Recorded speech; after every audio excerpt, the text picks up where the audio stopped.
شہاب الدین محمد شاہ جہاں اول سلطنت مغلیہ کا 5واں شہنشاہ تھا، جس نے 1628 عیسوی سے لے کر 1658 عیسوی تک حکومت کی۔ شاہ جہاں کا عہد مغلیہ سلطنت کے عروج کا دور تھا اور اس دور کو عہد زریں بھی کہا جاتا ہے۔ شاہ جہاں کو تعمیرات میں بے حد دلچسپی تھی۔ ان کے دور میں تعمیر ہونے والے عظیم شہکار آج بھی موجود ہیں۔ شاہ جہاں کی وجہ شہرت تاج محل اور ممتاز محل سے ان کی محبت کی داستانیں ہیں۔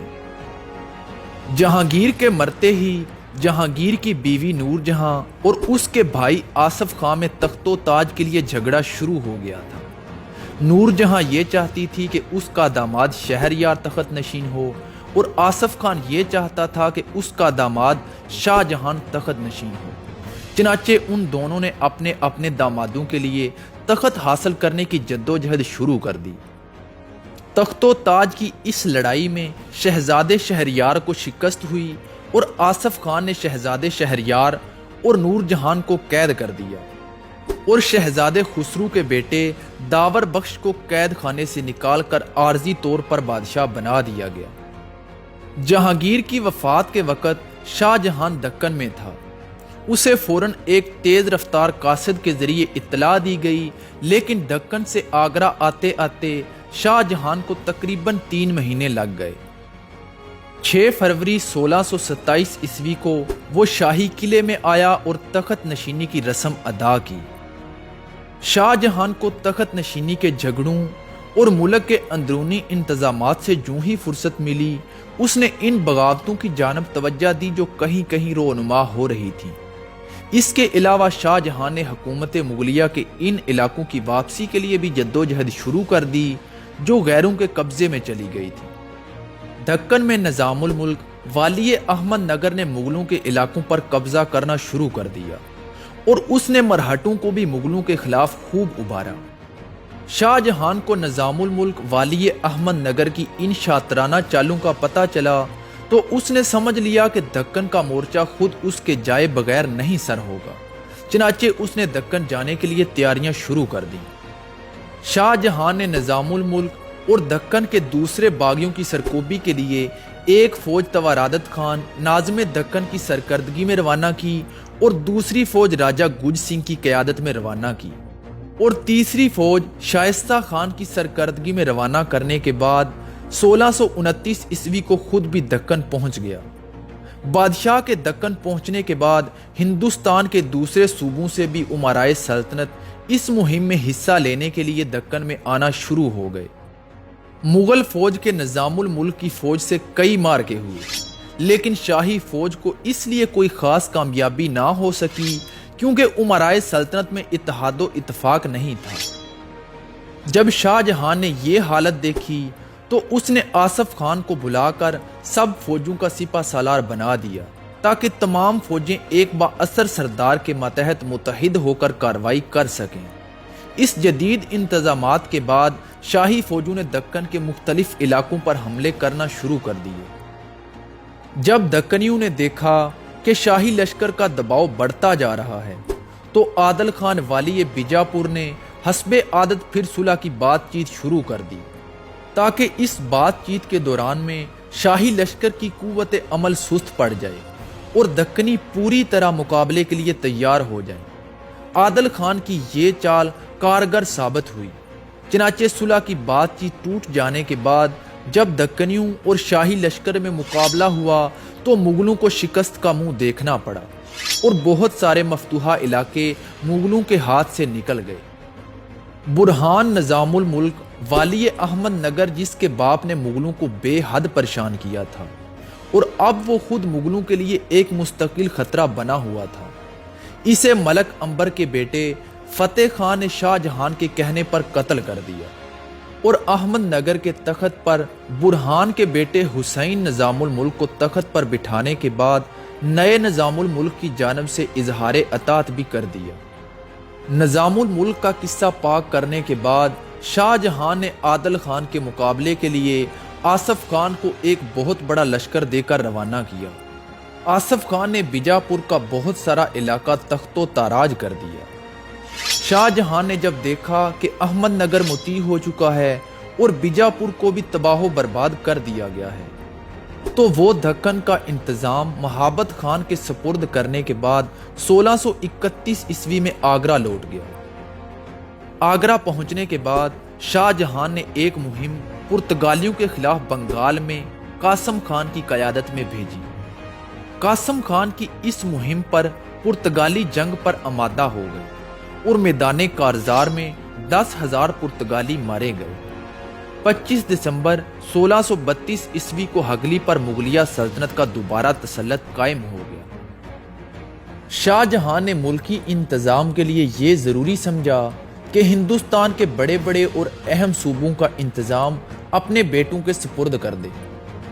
بڑا بیٹا دارا شکو، جو شاہ جہاں کو تمام بیٹوں سے زیادہ عزیز تھا، اسے شاہ جہاں نے مرکزی حکومت میں ہاتھ بٹانے کے لیے اپنے پاس رکھا۔ دوسرے بیٹے شاہ شجاع کو بنگال کا صوبے دار مقرر کر دیا۔ تیسرے بیٹے اورنگ زیب کو، جس کے قبضے میں پہلے ہی دکن کا علاقہ تھا، اسے دکن کا گورنر مقرر کر دیا، اور سب سے چھوٹے بیٹے مراد کو گجرات اور ملتان کا، جس میں غالباً پنجاب بھی شامل تھا، گورنر بنا دیا۔ شاہ جہاں نے اس طرح وہ تینوں اہم علاقے اپنے بیٹوں کے حوالے کر دیے، جس پر کہ ہندوستان اور مرکزی حکومت کے تحفظ اور سلامتی کا دار و مدار تھا۔ یہ تینوں بیٹے اپنے اپنے علاقوں میں جا کر انتظامات میں مصروف ہو گئے۔ شاہ جہاں پہلا مغل بادشاہ ہے جس نے 1648 عیسوی میں آگرہ کے بجائے دہلی کو دارالسلطنت قرار دیا، اور 8 سال کی مسلسل جد و جہد کے بعد دہلی کے قریب ایک قلعہ اور چند دوسری اہم عمارتیں تیار کروائیں۔ 1657 عیسوی کو جب شاہ جہاں سخت بیمار ہوا تو ولی عہد دارا شکو، جو بادشاہ کا سب سے پیارا بیٹا تھا اور ہر وقت بادشاہ کے پاس رہتا تھا، اس نے تمام شاہی اختیارات خود سنبھال لیے اور شاہی محل کی ناکہ بندی کر دی۔ کسی کو بادشاہ کی مزاج پرسی کی اجازت نہ دی۔ بنگال، دکن اور گجرات جانے والے تمام راستے بند کروا دیے تاکہ شاہ شجاع، اورنگ زیب اور مراد کو باپ کی خطرناک بیماری کی اطلاع مسافروں کے ذریعے بھی نہ مل سکے۔ اس غیر دانشمندانہ کوشش کا نتیجہ یہ نکلا کہ دہلی میں یہ افواہیں پھیلنے لگیں کہ بادشاہ مر چکا ہے۔ بادشاہ کی موت کی افواہ جب بنگال میں پہنچی تو شاہ شجاع نے اپنی بادشاہی کا اعلان کر دیا۔ اسی طرح گجرات میں شہزادے مراد نے تاج شاہی اپنے سر پر رکھ لیا، لیکن اورنگ زیب، جو سب بھائیوں میں سب سے زیادہ ہوشیار تھا، اس نے بظاہر تو خود مختاری کا اعلان نہیں کیا، لیکن در پردہ زبردست فوجی تیاری شروع کر دی تاکہ وقت آنے پر وہ دارا شکو کا مضبوطی سے مقابلہ کر سکے۔ ایک طرف تو شاہ جہاں کے بیٹے بادشاہ کو مردہ تصور کر کے اپنی فرمانروائی کے انتظامات میں مصروف تھے، دوسری جانب شاہ جہاں بھی رفتہ رفتہ تندرست ہو رہا تھا۔ جب شاہ جہاں کو یہ معلوم ہوا کہ اس کی موت کی خبر سارے ملک میں پھیل چکی ہے، تو سب سے پہلے اس نے جھروکے میں بیٹھ کر اپنے زندہ ہونے کا رعایا کو یقین دلایا۔ اس کے بعد تینوں بیٹوں کو خطوط لکھ کر ہدایت کی کہ وہ جہاں پر ہیں وہیں پر رہیں اور ایسی کوئی حرکت نہ کریں جس سے ملک میں خون ریزی اور خانہ جنگی برپا ہو۔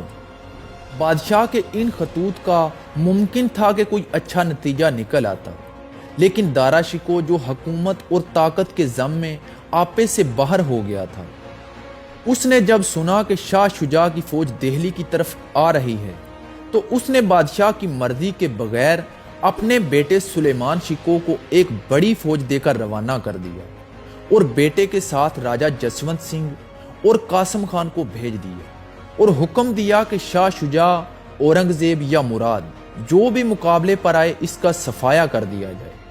گویا شاہ جہاں نے جس بغاوت اور فتنے کو دبانے کی کوشش کی تھی، دارا شکو نے فوجی مظاہرہ کر کے اسے اور بھی بھڑکا دیا تھا، اور معاملہ اتنا بڑھ گیا تھا کہ قابو سے باہر ہو گیا۔ دارا شکو کا وہ لشکر جو سلیمان شکو، جسونت سنگھ اور قاسم خان کی سرکردگی میں روانہ کیا گیا تھا، اس نے بنارس کے قریب شاہ شجاع کے اس لشکر کو شکست دے دی جو دہلی کی جانب بڑھ رہا تھا۔ اور شاہ شجاع شکست کھانے کے بعد بنگال کی طرف بھاگ گیا۔ شاہ شجاع کی اس شکست میں چونکہ اورنگزیب اور مراد دونوں کو اپنا مستقبل دکھائی دے رہا تھا، لہٰذا ان دونوں نے سمجھ لیا کہ اب جنگ کے بغیر دارا شکوہ کے پنجے سے نجات کی کوئی صورت نہیں۔ چنانچہ اورنگزیب عالمگیر نے دکن سے روانہ ہونے سے قبل شہزادے مراد کو لکھا کہ اگر ہم دونوں نے الگ الگ مقابلہ کیا تو ہمارا بھی حشر وہی ہوگا جو شاہ شجاع کا ہوا ہے۔ چنانچہ آپس میں یہ طے پا گیا کہ دونوں بھائیوں کی فوجیں مالوا میں متحد ہو جائیں گی اور پھر دونوں مل کر دارا شکوہ کا مقابلہ کریں گے۔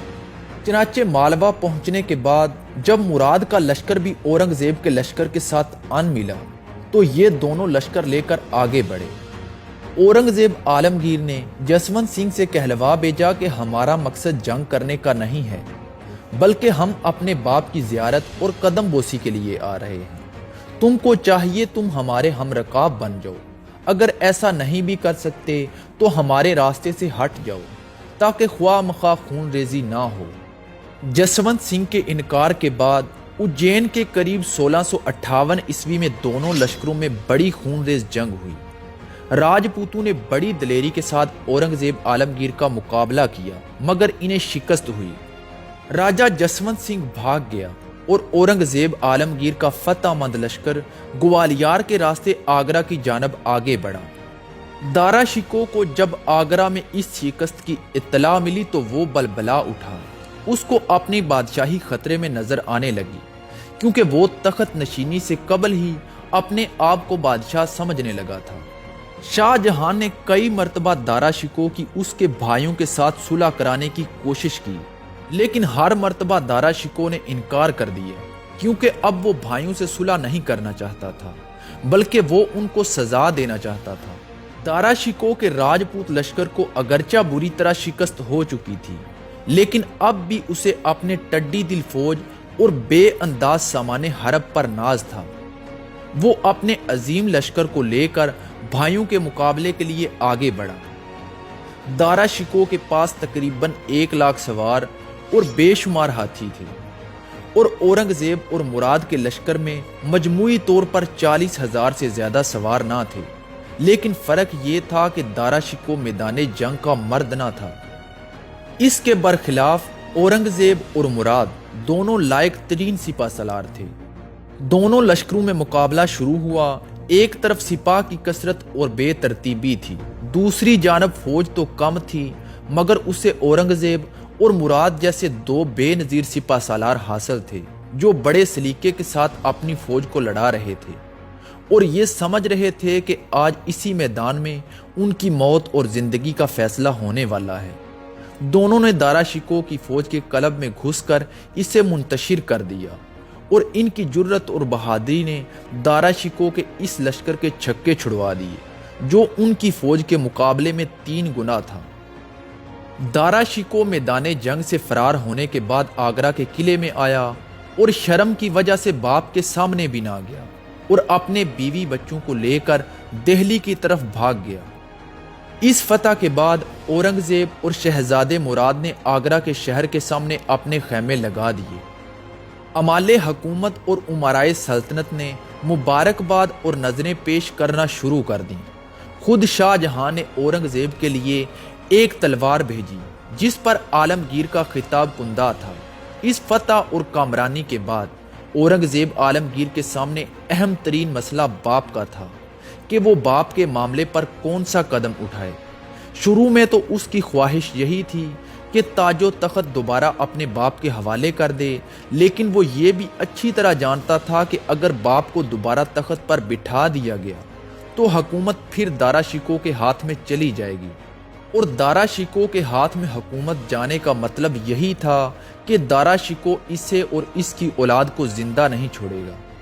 اس مسئلے پر اچھی طرح غور و فکر کرنے کے بعد اورنگزیب اس نتیجے پر پہنچا کہ بادشاہ جو دارا شکوہ کے ہاتھ میں کٹ پتلی بنا ہوا ہے، اسے دوبارہ اختیارات دینے کے معنی یہی ہوں گے کہ نہ صرف حکومت دوبارہ دارا شکوہ کے ہاتھ میں چلی جائے گی بلکہ نئے سرے سے بھائیوں میں ایک ایسی خانہ جنگی برپا ہوگی جس کے بعد کوئی تعجب نہیں کہ حکومت مغلیہ کی بنیادیں ہل جائیں گی۔